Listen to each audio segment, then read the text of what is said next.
I hope you are all doing well. Welcome to the Developing Leaders to Succeed webinar. I want to say a personal thank you to our presenters today, Greg Walpole, our Master Licensee of LMI South Africa, Nick Howes, our Master Licensee of LMI UK, Karen Shorey, a USA partner in Maine and Central Illinois, Grace Haddad, our Master Licensee of the East Mediterranean region, and Ashok Tusu, our Master Licensee of the South Asian region in LMI India. So I want to say a special thank you to all of you, and thank you to each of you who were able to make it here. I know that time changed in Europe last week. Time just changed in the US yesterday. So it's just been a lot of time changes. So if you made it, you can pat yourself on the back. That's always a win when you can make something after a time change. So we're so happy you're here.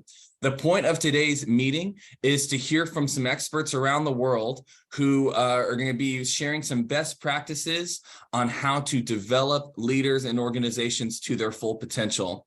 They're all representatives of LMI, and we're an international leadership training organization that our mission is to develop leaders and organizations to their full potential through a process and programs and goal setting practices that each of you can implement as well. So today we're not just going to be talking about our programs or anything like that. We're going to be talking about a process that each of you can implement in your own personal and organizational lives to help you set goals, achieve those goals, and get real measurable results as we enter into this new phase of the world and this new phase of business as things are rapidly changing. So before we start, again, I want to make sure everyone has a chance to know how this is going to function. We're just going to do the presentation on this session today.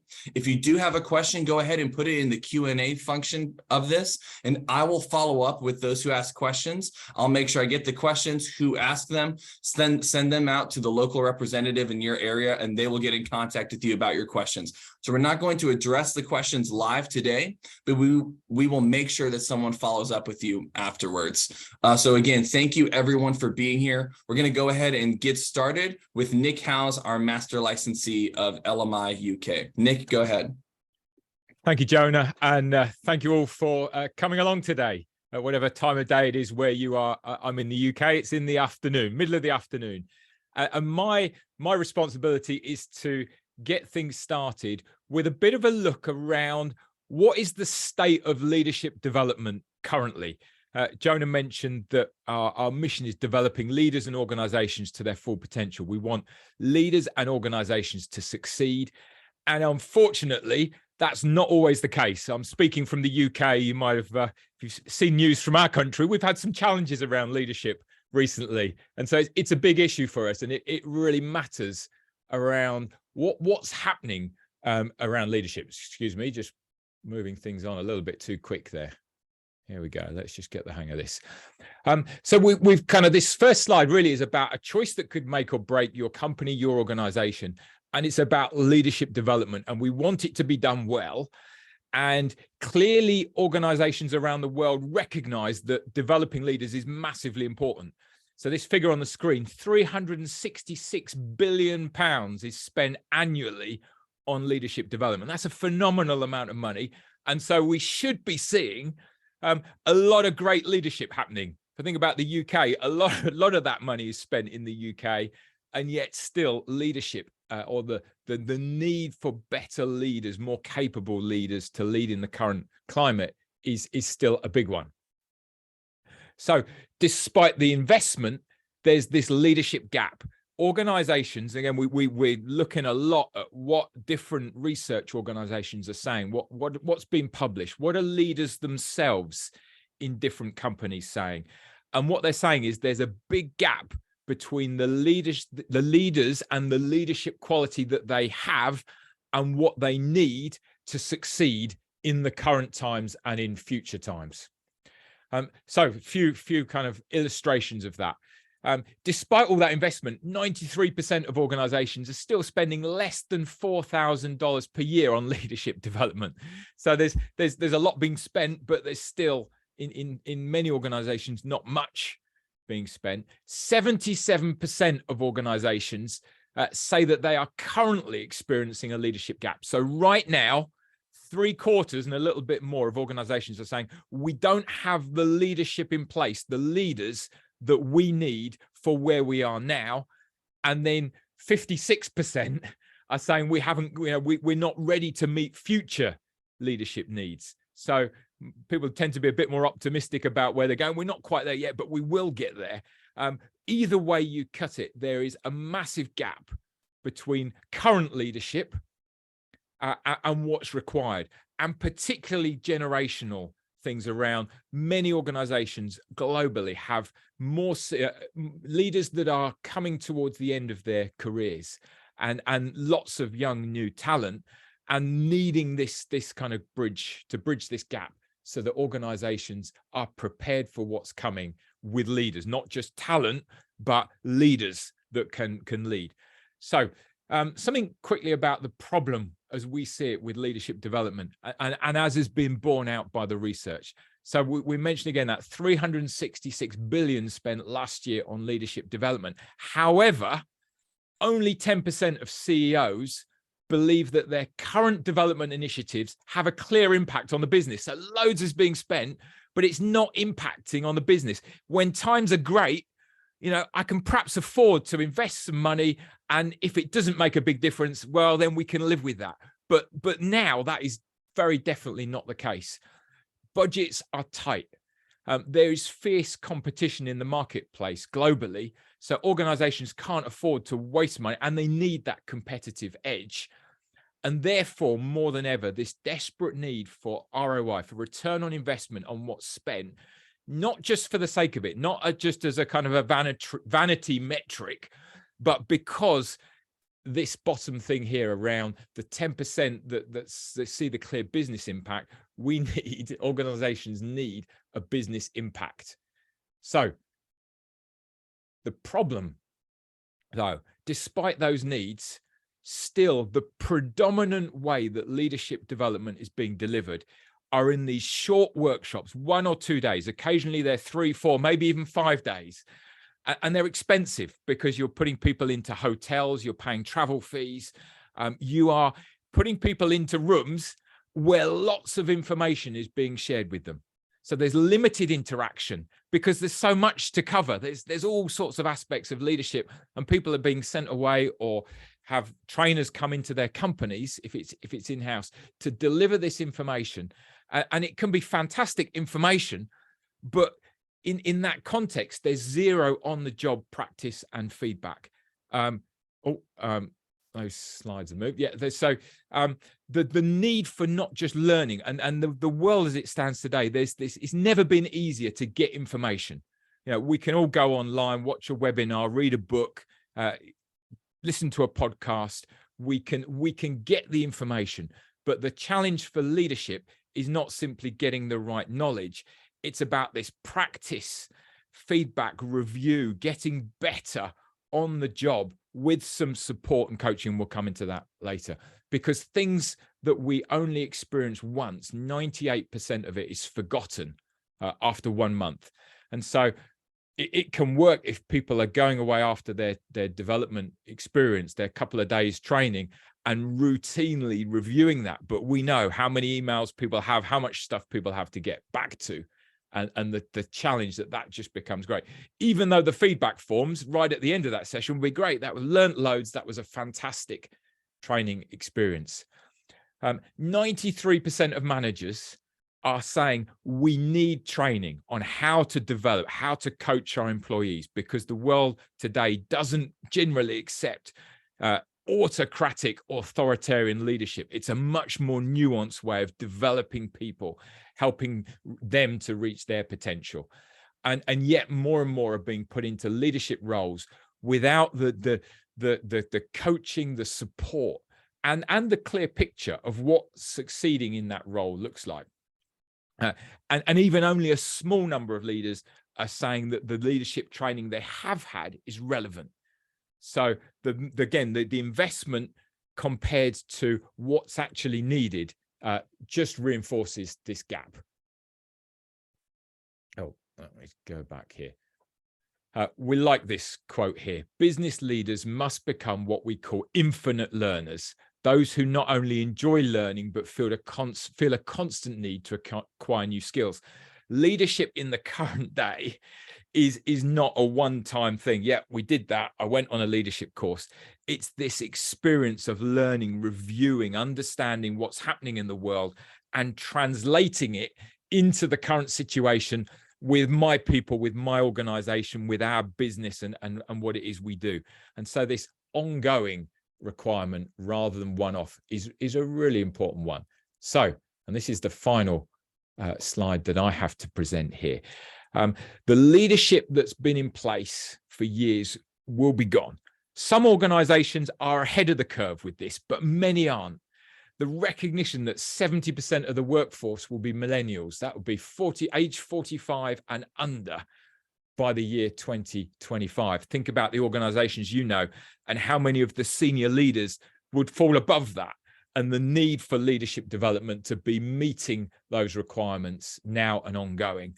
And 84% of organizations anticipate a shortfall. So they're looking at the world as they see it, as it unfolds, and saying, we don't have the leaders ready to meet what's coming in the next 5 years. And that's just not a few. That's 84% of organizations are saying that is their situation.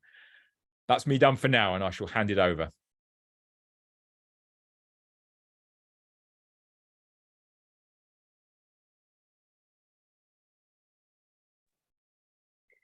Thank you, Nick. Well, building on what you were sharing with us, I want to dig a bit deep more into some data from the business around the world. So Deloitte has recently did a survey study, which included more than 2,500 business owners and HR leaders from 94 different countries. So they asked them to rank 12 different trends or business trends that we're facing right now, as asking them which one is the highest, most important topic to deal with in the business world right now. So most of the respondents have picked these three trends. One, that companies know and need that effective leadership. Two, that good leadership must be created quickly because they need to replace some of the old leadership that's being gone. And there are an urgent need of people to step up and be up for the responsibility and fill their roles. You might see as well that, I'm going to share with you the graph, actually the numbers, then more than 50% of the respondents have voted for leadership to be a highest priority, even urgent priority to start with, or what they're facing right now in their companies, as well as for engagement, for HR skills, upskilling, talent retention. So this is showing us more and more the actual reality that we're facing now and the gap that you, Nick, were talking about. So if we want to actually put the facts out there and discuss what's really happening here. First, companies are not being able to plan for the future. You'll be surprised. A recent study by McKinsey has mentioned or showed the results that 4.3 million people have voluntarily left their work, they left their jobs in December 2021. And actually in November 2021, they actually hit a record high of people leaving their jobs. So we see that the rules of the game are changing. People are more eager for more human-centered leadership, where they feel inspired, where they feel motivated, they feel connected and engaged. Those that are required to step up are not being able to do so. They come from an amazing experience, they have great skills, especially technical skills in their field, but unfortunately they lack effective leadership skills. And what's happening right now is total waste of talent, money, and time for companies because they're not being able to fill this gap. So as you might see, that these facts or this reality that we're facing has resulted this massive gap between where leaders stand today and where they want to be or where they should be actually. So this might be coming from lack of experience. This might be coming, as we mentioned, or even nowadays more with the post-COVID era, from lack of meaning, lack of engagement, lack of motivation or desire actually to go to work. And because they don't feel like their work is meaningful, they don't feel like they have someone that they can approach as a leader and to be influenced by. So all these circumstances that are happening, they're causing definitely more turnover rates to increase. Morale of the companies are going down. The culture of the company is decreasing. So unfortunately, this eventually will lead companies to probably close their doors, let people off, and will definitely affect not just the people working there, but also the communities around these businesses. So what should be done? I mean, what are the options here to take? A lot of probably shocking numbers, but there's always a solution. So companies have 3 solutions or 3 paths or 3 options to pick from. First, grow and adapt to development, develop their employees into leaders, make sure that the leadership bench is full, make sure that they are qualified and ready to assume leadership and step up. The second option would be wait a bit, not take quick actions into adopting development. That will definitely leave them behind. And that would definitely affect them because employees right now are changing jobs, I mean, as quick as you blink your eyes. So that would definitely put them behind. The third option would be that they would do nothing. And it's the worst option, as you can see. So eventually this will lead to drastic changes for the company, like maybe shutting down, downsizing, letting people go. So we definitely don't want that. What is the solution? I mean, what are we looking at here? We're not just stating numbers. I think everyone here on the call would agree. These are the challenges that we hear from our clients all over the 80 countries that we're in. But what is needed here to solve this is an actual shift of the mindset, is a mental shift. So we are, as Nick mentioned earlier, we're used to this, I'm going to say, emotional pep rallies where we go have a team building day activity, I don't know, barbecue, emotional, inspirational session. We watch a speech. It's fun, it's nice. Definitely it lifts up the morale. Definitely we might probably enhance a skill or update the skill, but it's not really sustainable. And we need to really break through from the mentality that leaders are by positions. This is not the case anymore. So leaders need to be people who actually influence others through their qualities, through who they are as a character. They need to be constant learners. They shouldn't feel like they arrived to the finish line and that's it, and now we're leaders. It's not like that. It's actually where it starts, And also leaders need to inspire others and believe in them and their potential. So if we're going to put it in short as a definition for leadership nowadays, is to simply inspire and motivate others. So you'd be surprised with some, I'm going to surprise you more with some extra numbers that Gallup has recently made a study, and where they asked employees to rank from 1 to 5. How much is their manager approachable? How much the manager helps them in setting goals, whether personal, whether professional? So how much they feel that they're engaged with their management, okay? And out of the people who voted 5, so strongly agree that their managers are approachable, more than 50% are engaged. And the people who voted strongly disagree, you have a combination of almost 9% of people who are engaged.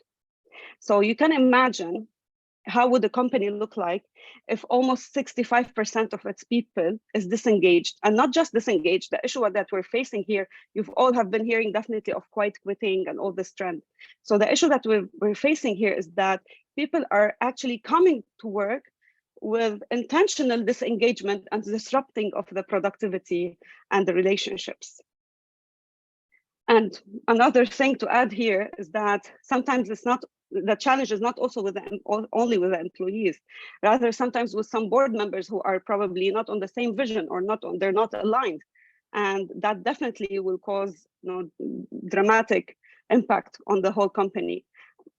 My colleague Greg will dig deeper more into this idea of being aligned and having the same vision. So what to do. I mean, you would ask me, okay, Grace, it's great that we're discussing all these things, but what is actually the solution here? So the solution would be that a mindset shift from actually building development in the company, building the concept of development based on emotional pep rallies, and moving this mentality towards building development based on sustainable development process. And this sustainable development process is actually what we do at LMI. So at Leadership Management International, we have created an all-encompassing leadership development process called the Total Leader. So I'm gonna leave you at that point and give the floor to my colleague, Greg, to dig deeper into this concept and how it can help shift this mindset with companies and employees. Thank you, Grace. And welcome to all our visitors from around the globe and my colleagues today. My name is Greg. I'm speaking to you from Cape Town, South Africa. It's early evening. It's a beautiful day. And I'm really pleased to be able to join you in this conversation about the development of leadership.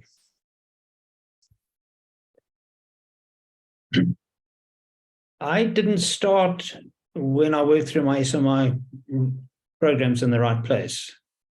I thought I was actually probably a lot better than I was at the time. So when I look at the process that we put together, we try and build leaders in a way that they can master all aspects of leadership. And that's not easy. What do we need is we need someone who's willing, aware, determined, and happy with the ability to practice and to develop those skills. So when we come into the field of management leadership, let's not talk about management first. We're really about how do we productively do our work as a manager? And we focus our skill sets around that and developing our ability to be productive. You can't really lead others if you can't be productive yourself. You can't take people to a productive place if you're not being productive. It's just not possible because they'll suss it out very quickly. I think the average employee these days wastes more than 2 full work days per month on social media and other distractions. Let's not call them necessarily internet distractions, but it's a very distracting world to live in. And the cost of disengagement is massive, not just in the US, but across the world. And I get the feeling quite often that people are sort of getting over the middle of the week, which they call Hump Wednesday here, and then thank goodness it's Friday. So they're putting in the time, but not necessarily putting in the level of engagement that's required to be productive. Being productive takes discipline, method, skills, and habits. And in the development of those in the process, through practice, repetition, focusing on high pay activities, we find that we manage to get the first stage of leadership in place. That's the ability to be respected for what you can actually produce. When we move on from that, the game changes. We now really required to be leader managers, and we've got to move into the field of actually influencing rather than instructing. And the ability to influence people is going to depend on who you are being as a person. The methodology and process has to really allow us to develop the skill of working with self in order to bring out the best person in ourselves. It's only when we can get that in place that we can start to have influence on others. When we talk about the gap between management and leadership, management's easy. That's, organizing yourself around method, manpower, machinery. Leadership is difficult because leadership requires you to make some personal changes and to be able to flex your style and be able to appreciate the needs and desires of others in order for them to feel influenced by you rather than driven by you.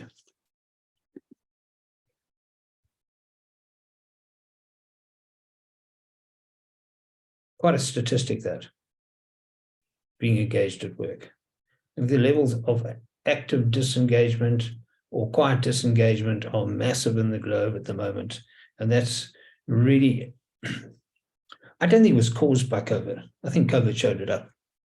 I think that the pandemic that we were in made us realize, hey, there's a different way of living and working here. And working from home is fine because I'm not getting what I need from the work situation. If one has better leadership, the desire to be at office, the desire to be with the team, the desire to be engaged with the organization that we're working with is far higher than if we have good management, because good management and good leadership are totally different things. So this diagram shows that the skills of leadership lie in actually having all of your life's paradigms aligned with each other. So you really don't just lead at home, you lead at work, you lead in your community, you lead yourself. So this whole process of developing the whole self in order for you to be more effective is critically important. Now, of course, once we've mastered, we never do, once you've taken the step to move from personal leadership into motivational leadership, we'd all love to be motivational leaders and to be classed as motivational leaders. I'm telling you, it's very, very hard if you don't have a methodology and a system in place. So when we move into a situation as a leader where we're actually motivating others and actually encouraging them to be their better selves, we need tools, we need a process. Because the tools and the process are what makes it happen. And the tools and the process are key to what we do. And I've worked with now thousands of developing leaders. And the moment I get them into this particular development course called Effective Motivational Leadership, I find that their relationship with their teams, as they cascade this material through the organization, grows in leaps and bounds. And they actually then start to get the real sense of who their people are, what the people have been challenged with, what the people are good at, how they to bring out the best in their people. It's a methodology, it's a system, it's a structure. It doesn't leave any guesswork. It shouldn't be guesswork. Leadership, if you're motivating your team, should be far more than guesswork. Moving on very quickly, we then see the leader moving into a stage where they need to actually develop their strategic leadership skills. I wrote something here, and I'm just going to read this note. I think we're all chasing the experience economy. I think all of us know what the experience economy is. We know that it's no longer about features, advantages, benefits, and good products. Everybody's building good cars. Everybody's got features. Everybody's got advantages and benefits. What they're chasing now is the level of client and customer engagement that's going to make the experience of working with you one that makes you come back. We don't deliver the customer experience at a leadership level in an organization. We deliver that experience through the client-facing staff, who might be the vehicle driver who's doing the delivery, who might be the person behind the counter, might be the person taking the phone call. And how many of our people know what the company's strategy is? Have we got a story that our clients know so well through the actual interface they have with the member of the team that they're dealing with, who will not necessarily be a leader, more likely an operator? So this leadership process and the ability to develop a communicable leadership strategy and company strategy to your team is very, very much the major part of a senior leader's job.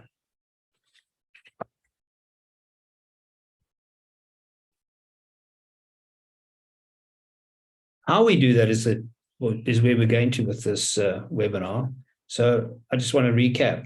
The building of leaders requires productivity, personal development so they can lead themselves to lead others, motivational leadership where they can actually influence and impact on others in a significant way, and then the ability to build on that and develop a strategy which one can communicate and drive right down through the whole organization in order for the client and customer experience to be great. Thank you for your time with me today. I look forward to the next session. Thank you, Greg. And there's one thing that I listened from what you shared that really stood out to me, is that if we're going to have effective leadership, it has to begin with ourselves. And having that methodology is super important. So how does LMI implement change in organizations? Well, we actually want to tell you how you can implement change in your organization. And we want to tell you about the process that we use, maybe a little secret that we use, but we have to be intentional. And so I want to share something with you. I get the fun part of kind of being able to share some real stories and examples. But I want to go back to when my girls, I have 3 daughters, and I forgot to say my name. I'm Karen Shorey. And if you can't tell by my accent, I'm not from across the pond. I'm from the US, and it is morning for me. So it's my pleasure to be on this panel with everybody here. But what's unique is that this same process works all across the globe. And I think that's amazing. So let me go and tell you a story about my girls. My girls were young, and they were, in that stage where you get braces on. And I remember the orthodontist telling me what it was going to look like for the girls, et cetera. And so they would go like every week or 2, I can't recall now, and he'd tighten things and tweak things. And eventually it looked like their smile was just perfect. And he'd make them keep those braces on for a little bit longer. And then when he finally said, all right, we can take off the braces, he said, oh, and by the way, they're going to have to wear a retainer for the rest of their life.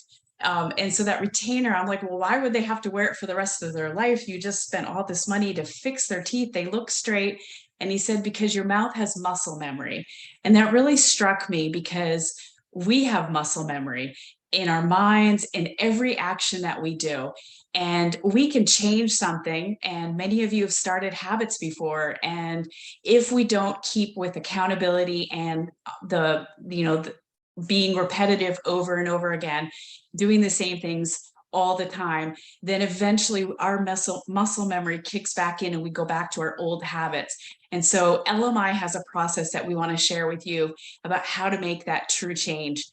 So a few examples, a couple of the programs have been mentioned that we utilize. I use a couple other programs that are different.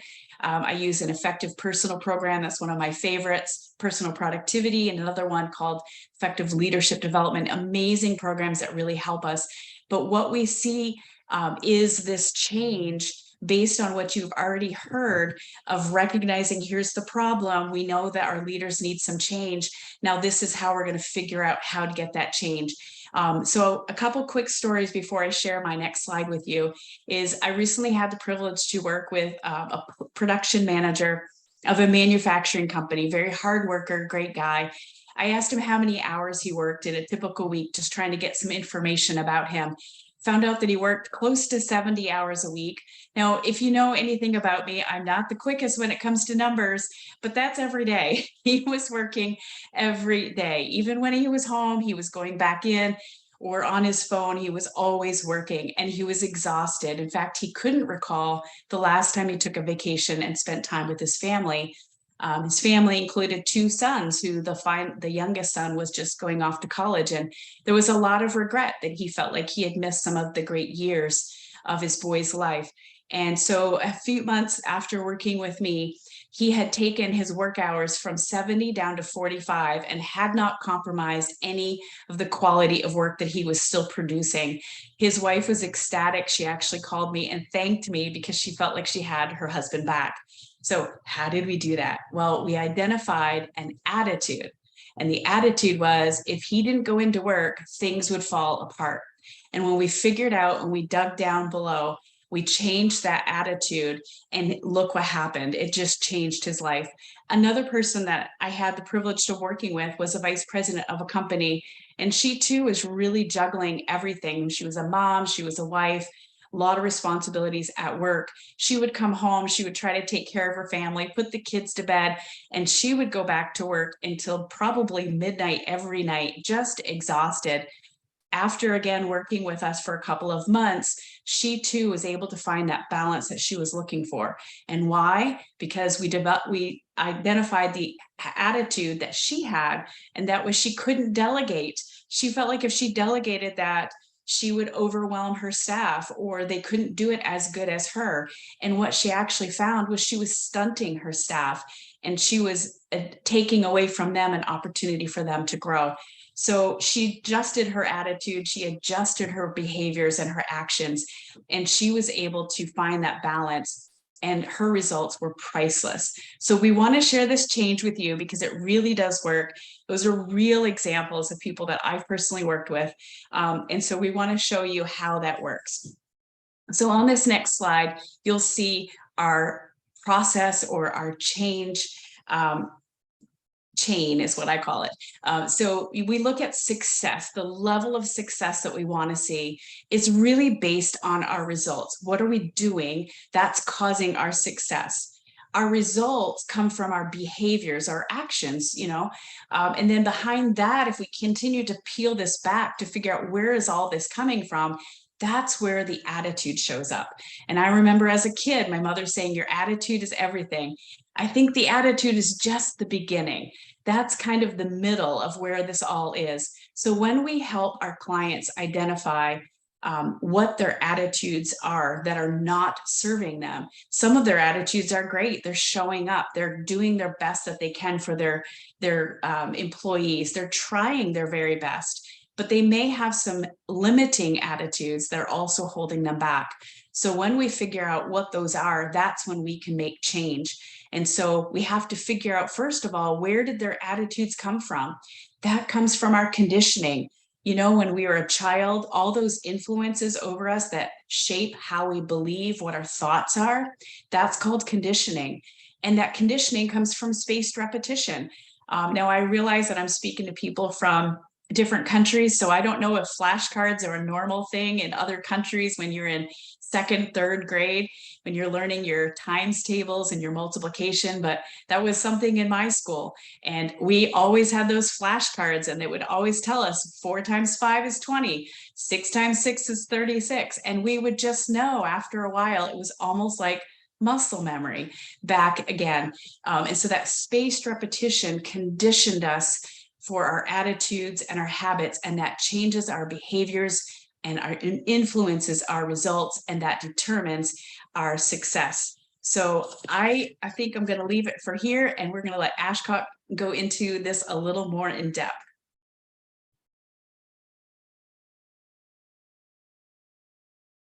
Thank you, Karen. Thank you for bringing out the imperatives of the process of change so well. Actually, it's the same process which we use, giving new ideas, having those being practiced by spaced repetition and forming conditioning, and then growing up in this direction which he has shown. So I'd like to also mention that a report by AMA indicates that 68% of leadership failure occurs due to low levels of a core band of leadership competencies that a leader needs. The need to change is huge. We need to grow and adapt, as was mentioned earlier. Karen also talked of these attitudes and conditioning. Attitudes are habits of thought, and they are prime to the whole issue. We are creatures of habit, conditioned into patterns of thought and subsequent actions. And that is formed over a period of time. We form habits, some good, some not so good, some obsolete, and some limiting beliefs and attitudes do step in. And there is huge need to change habits, because if we do not change our habit patterns, nothing happens. A change in habit can only be formed if the habit is displaced out by a better one. A replacement habit has to be formed before anything happens. Unless we form a new habit, no change will occur.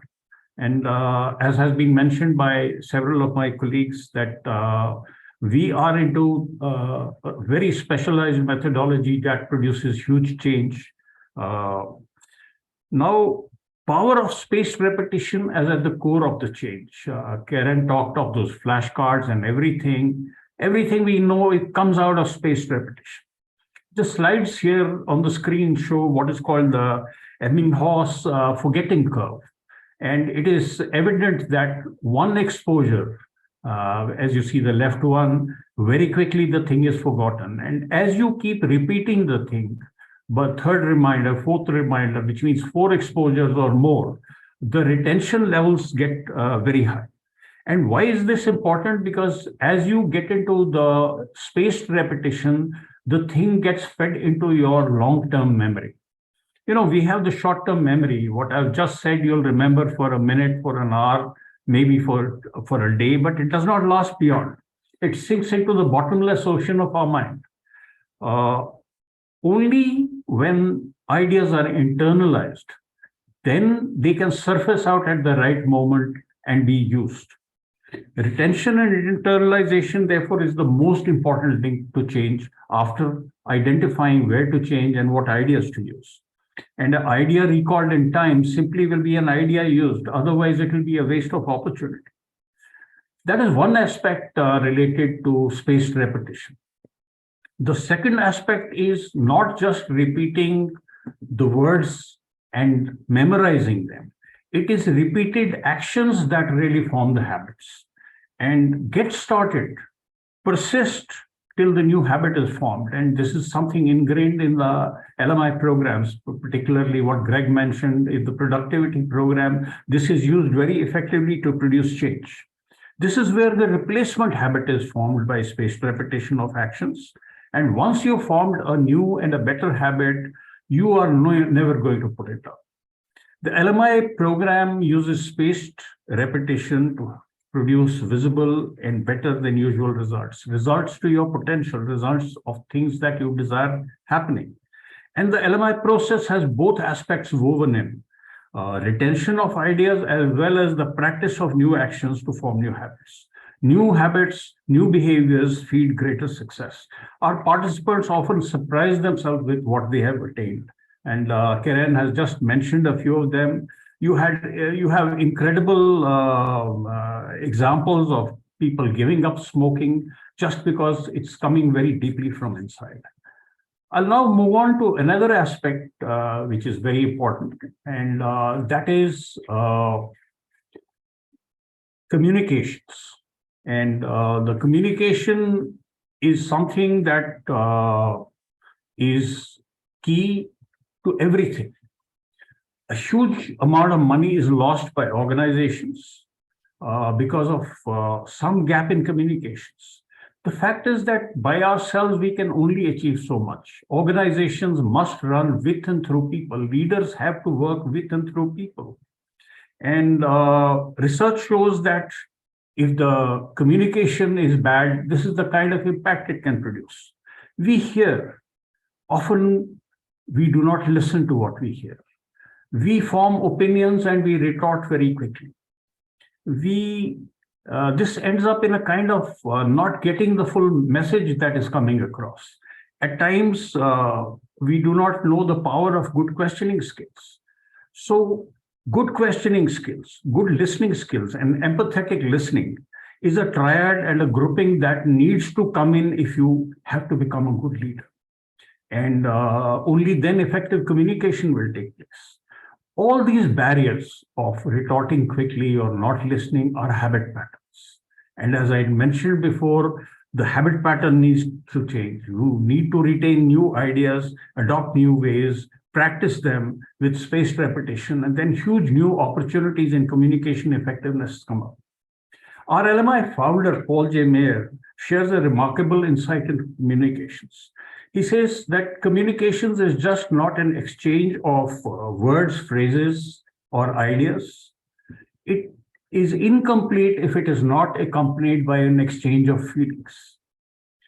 You know, if you're motivating a person, you've heard Grace say that the successful leader has to be someone who can influence people, inspire people.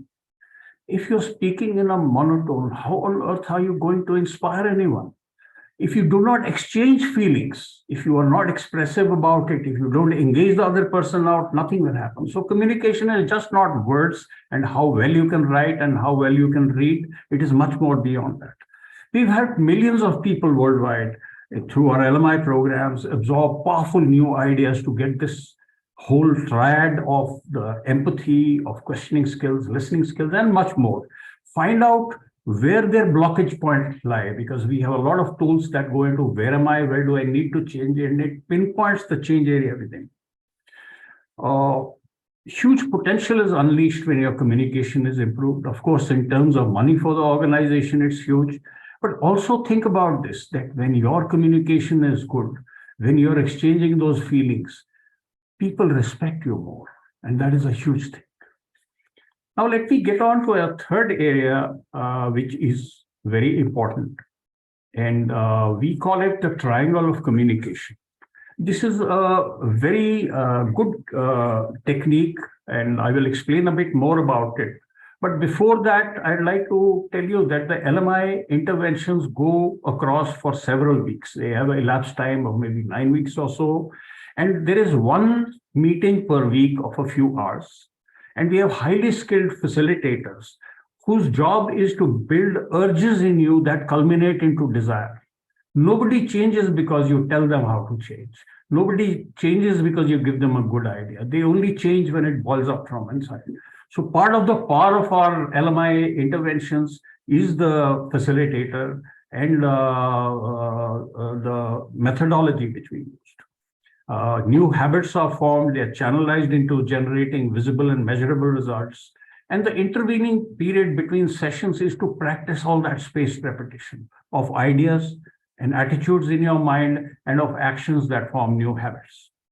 There are three entities involved when we deploy the LMI interventions. There is the participant, of course, there is a manager or a company mentor, and then there is a facilitator. Now, what is happening here is there is a feedback loop going on. We have a lot of feedback built into our process. Every session has a specific feedback sequence. There is a feedback sequence in the mid of the program. There is a feedback sequence at the end of the program. But because of this feedback going on, there is an open communication that is created between the participant and the manager. Now, most managers expect feedback from their people. They'd be upset if they do not receive feedback. But they miss out sometimes on a very important part, that feed forward is also important. If it's a one-way street, if it's only feedback going on, then it's poor communication. The triangle of communication helps an open dialogue form between all these. And after the intervention is over, guess what? The manager, mentor, and the participant have found that the tango of feed forward and feedback really works well for them, and they continue using the power of that. Time is short for what I have to say. There is much more in the LMI programs, whether it be that of very powerful tools for goal setting and goal planning, whether it is the strategic imperatives that Greg talked about, whether it is prioritization, whether it is very importantly on how to coach people. Many leaders fall short because they do not have coaching skills, and that is one of the key skills that our programs imbibes in our participants. One of the unique things I'd also like to mention is that there are a lot of ideas in there. So people know what to do. They find out through tools where they are lacking, so they need what to address. But the how to do it and the power of the facilitator in building those urges to change is massive. Thank you for a very patient hearing, and over to you, Jonah.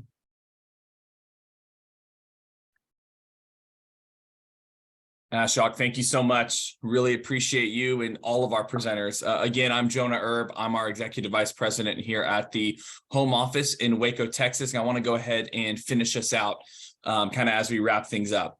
So I would be remiss if I did not assume that there are some people here who are really passionate about what we're talking about today. So there's a few different kinds of people here today. Some people, you already know this. And I've already seen some questions coming in and some comments coming in of saying, can I please get this slide deck? Can I please get these statistics? Can I get this recording so I can send it to my leaders in our business or send it to the team here? This is exactly, we need, there's those people. There's people that this may be new. This may be eye-opening. There may be people that say, I want to help you do this. I want to partner with you in this. So I just want to take a couple minutes to just talk about that. So there's 13% of workers are truly passionate about their work. So again, either you're not in the right work or you don't view your work in the right way, right? And so we're not saying you need to change what you do. We're saying you need to change about how you think about what you do. So you are where you are for a reason. You are where you are for a purpose. And there's a plan for you at that work. And so are you making the progress you are capable of making with what you are currently doing? Not with what your current job is, but with what you're currently doing at your job. And that's very important. So here's some career trends. What do workers want in this new digital age? 72% of millennials and Gen Z want to start their own business. They're very entrepreneurial. So either they want to start their own business, or are you giving these people opportunities to have some leadership roles and feel like they're in charge of a team, in charge of something? It's important to make them feel like they're invested in, they're leaders. They get to lead something and kind of run a business inside of a business, right? Only 16% would prefer a corporate environment. So again, even if they're working in a corporate space, do they have these opportunities to feel like, okay, I get to take this and kind of make it my own, apply my passions to this? 60% of workers say they want to have a positive impact on the world. So again, who doesn't, right? But how many people really want to have a positive impact through their work? That's what we're looking at here. It's through my career, through my job. I want my job to have a direct impact on the world. So as an organization with setting goals, that's why that total person concept we talked about earlier is so important. Are you investing in your people as real people, not just a cog in some corporate machine that says, hey, do this by this date, and then I'll give you a bonus for when you do that. I'll give you another promotion or something. Are you allowing the people in your organization to actually have a positive, measurable impact on the lives of those around them, the community that they're a part of, and on the world as a whole? 73% of workers see remote work as the norm, not the exception. So now there's three opportunities, right? There's working in an office, there's hybrid work, and there's working from home full-time. We're seeing, different trends, different statistics coming out because this is kind of a new thing. So we don't know what the long-term impact is going to be of this. It seems like opinions change on this every day, but here's what we know. If you're working in an office, you have a lot of external environmental things coming at you at all times, a lot of distractions. So you need to be productive.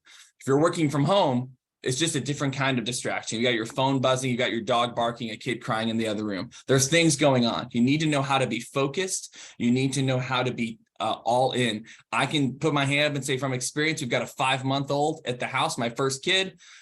I've been trying to answer emails. He starts crying. I really need the effective personal productivity program. I never have had to deal with a 5-month-old while working before. That's a new thing for me. And I'm sure it's a new thing for all of us. And so with all of these things happening, are we truly investing in our people and seeing that they are real people that have real distractions that are important? How do they overcome those? How do they reach their goals? And so maybe you put your hand up, and again, this may not be a ton of people here, but some of you, maybe you don't currently have a position, or maybe you want to represent LMI in the organization you're in and bring LMI there. So what does LMI offer you if you were to want to partner with us, which again is not the purpose of today's meeting, but I would be remiss if I didn't present the opportunity to you.